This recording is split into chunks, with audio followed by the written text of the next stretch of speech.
The good news is that people are continuing on that quest. And like with any innovation, it really starts with a very small group. And it starts with a group that can see what's likely to happen in 10 or 15 years.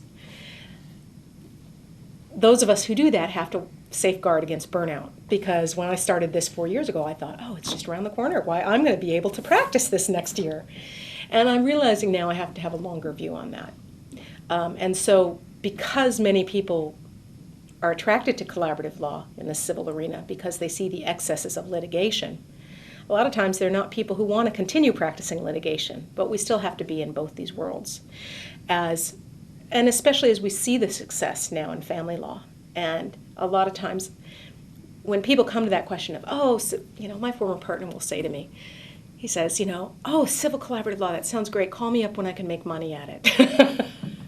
And he will. He probably will do it when you can make money at it. But there have to first be the people who have the vision and who are willing to go out there and say, I'm going to try something different.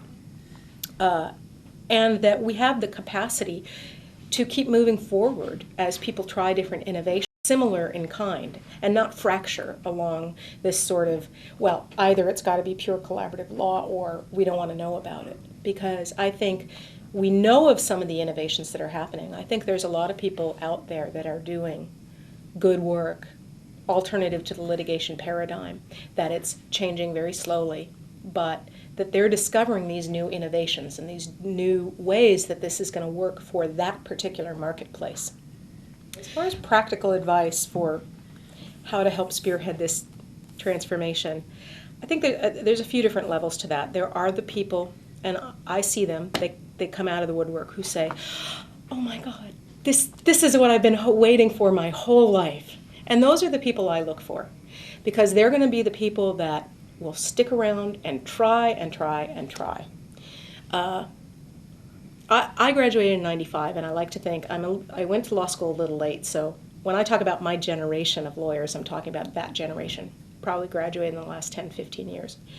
A lot of those people in a state like California are leaving the profession. I know a lot of them from my law school class. And would it have been saner for me to leave the profession? Yes. Although many of them, I don't know where they end up. A lot of them wanted to practice law, and they couldn't do it. Right now, I think one of the things is that people who are in positions of some authority, now in a law firm, a partner to their own law firm, their own practice, they can start implementing changes. I think what they need is to connect up with others and to be inspired and to think creatively. It's one of the things that we've tried to do in terms of the Civil Collaborative Law Listserv. We try to do it within IACP and some of the committees that are there, within the American Bar Association and some of the committees are there. When I have energy, I'd like to try to launch those discussions again, because I think what we need to do is learn from each other and try innovations. The younger generation of lawyers, a lot of them are like me. I had my own firm, but basically I didn't want to have my own litigation firm anymore, so I'm an associate. I'm a part-time associate for another firm. I have some limited ability to implement innovations within that firm. I have a supportive boss generally, but he's not about to try any radical innovations. So in some ways, I understand that right now I'm in a particular phase where I'm working as an employer-side attorney now. I'm understanding that. And that as the time changes and the business climate changes and the generation changes, I'm going to be able to implement this at some time. And it's a matter of keeping that vision and also living in the practical world. I think for other people, they might have practice areas that is perfectly amenable to this. If you are working in estate planning or probate, you can start to join up with people who are doing this, and you can implement this right now. If you are working with smaller businesses, I know of an attorney here in Oakland who only does negotiation. It would be what they politically incorrectly would call unilateral collaborative law. He works collaboratively, he will not litigate, and he comes to common sense solutions between whatever they are, people who own property together or small businesses that are in conflict. So I think it depends where you are in the legal world.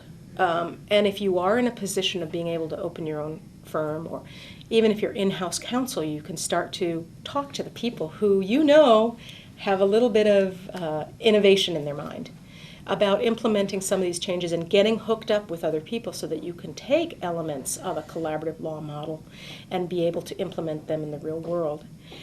I think the other thing is when I talk about lawyers of my generation, you see this if you are on the ABA listservs, or what do they call it, greedy associates. You see how unhappy lawyers are from my generation on down.